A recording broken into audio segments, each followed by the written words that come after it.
enemy would see one thing: speed, surprise, and violence of action.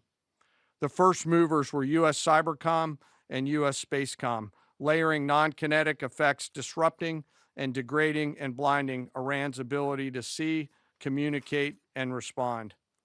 At H hour, the beginning of major combat operations, 01:15 local Eastern Daylight Time, 9:45 local AM Tehran time, as dawn crept up across the Central Command AOR, the skies surged to life. More than 100 aircraft launched from land, sea, fighters, tankers, airborne early warning, electronic attack, bombers from the states, and unmanned platforms, forming a single synchronized wave. This was a daylight strike based on a trigger event conducted by the Israeli Defense Forces, enabled by the U.S. intelligence community.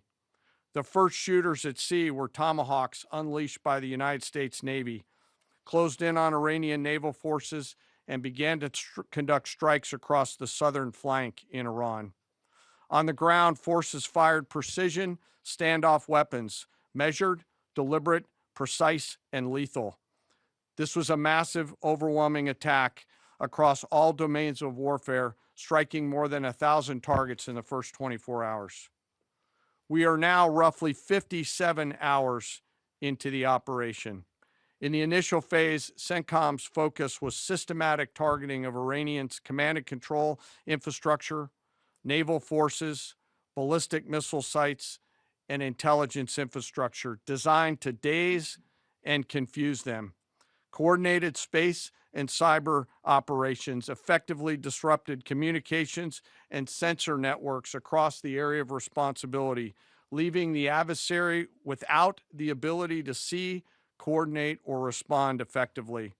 The combined impact of these strikes, swift, precise, and overwhelming, has resulted in the establishment of local air superiority. This air superiority will not only enhance the protection of our forces, but also allow them to continue the work over Iran. Over the course of the last 2 days, the Joint Force has launched hundreds of missions from land and sea and delivered tens of thousands of pieces of ordnance. The effort continues to scale.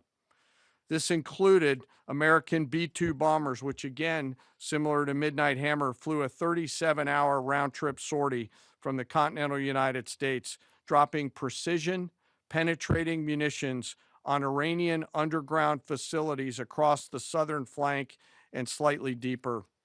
Additionally, Israel has separately executed hundreds of sorties